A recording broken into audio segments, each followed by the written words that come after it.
প্রথমত টিচম্যান অ্যাপটা play store থেকে ডাউনলোড করতে হবে। হ্যাঁ, আমাদের ডাউনলোড হয়ে গেছে, এই চাকার মতো ঘুরছে অর্থাৎ ইনস্টল হচ্ছে। হ্যাঁ, ইনস্টল হয়ে গেল এবং ওপেনে ক্লিক করতে হবে। তারপরে এই খুলছে আমাদের অ্যাপটা। হ্যাঁ, এই তো। তারপরে কন্টিনিউ করতে হবে। তারপরে এইখানে কিন্তু মোবাইল নাম্বার দিতে হবে, যে মোবাইল নাম্বারটা এই মোবাইলে থাকবে ওই মোবাইল নাম্বারটাই দিবে। তারপরে ওটিপি অটোমেটিকলি নিয়ে নিবে। আর ওটিপিটা যদি অটোমেটিকলি না নেয় তাহলে তোমার মেসেজ বক্স থেকে কিছু মেসেজ ডিলিট করে দিবে। তারপরে ওটিপিটা নিয়ে নিবে। তারপরে এই ওটিপিটা নিয়ে নিল। এবার স্টুডেন্টে ক্লিক করবে। অ্যাজ এ স্টুডেন্ট, টিচার করবে না কিন্তু, স্টুডেন্টে ক্লিক করবে। হ্যাঁ, তারপরে এই তো তোমার নাম দিবে এইখানে। দেখো এখানে দেখাচ্ছে তোমার নাম লিখতে হবে এখানে। আর জয়েন হতে কোনো সমস্যা হলে অবশ্যই ফোন করতে পারো আমাদের কন্ট্যাক্ট নাম্বারে। হ্যাঁ, এই তো স্টুডেন্ট ক্লিক করতে হবে স্টুডেন্টের নিচে। হ্যাঁ, তারপরে এই যে অ্যাজ এ স্টুডেন্ট কন্টিনিউ করলে তারপরে এইখানে কিন্তু ক্লাসরুম আইডিটা দিতে হবে।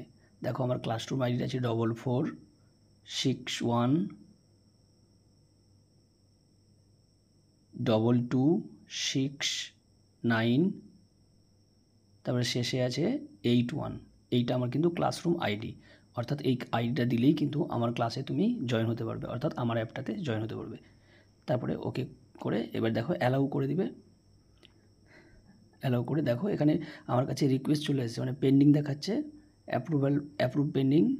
এবার আমি কিন্তু এই যে আমার কাছে পৌঁছে গেছে, আমি ওটা অ্যাকসেপ্ট করলেই তুমি কিন্তু আমার ক্লাসে জয়েন হয়ে যাবে। এই যে দেখো তুমি আবার অ্যাপে গিয়ে খুলে দেখো আমার ক্লাসে, আমার অ্যাপে কিন্তু তুমি জয়েন হয়ে গেছো। এই যে দেখো যার ক্লাস টিচার দেখাচ্ছে, এইখানে ক্লিক করতে হবে। এবার ক্লিক করে দেখো এইখানে অনেকগুলো ম্যাটেরিয়ালস আছে এখানে দেওয়া। এরপরে এই টিচম্যান অ্যাপটা নিজের ফোনে আবার খুলে নেবে। খুলে গিয়ে দেখবে এই যে আর ক্লাস টিচার, এখানে ক্লিক করবে। দেখবে এই যে তীরটা নিচের দিকে আছে, তীরের মতো করে এইখানে একবার ক্লিক করবে। দেখবে এইখানে দেখো এই যে উপরে অ্যাটেন্ডেন্স আছে, স্টাডি ম্যাটেরিয়ালস, মানে এখানে সমস্ত নোটপত্রগুলো পাওয়া যাবে। এটা হোমওয়ার্ক দেওয়া থাকলে এখানে, এবার এখানে তোমার এই যে টেস্ট দেওয়া আছে, এখানে টেস্ট পরীক্ষা দেওয়া যাবে, মক টেস্ট বলে যেগুলোকে। তারপরে এখানে লেকচার, আমি যে অনলাইন ক্লাসগুলো করাবো তার লেকচারগুলো এখানে রেকর্ডেড হয়ে থেকে যাবে। তারপরে যে নোটিশ, যদি আমি আগাম কোনো নোটিশ দিই সেগুলো কিন্তু এই নোটিশ বক্সে দেখা যাবে।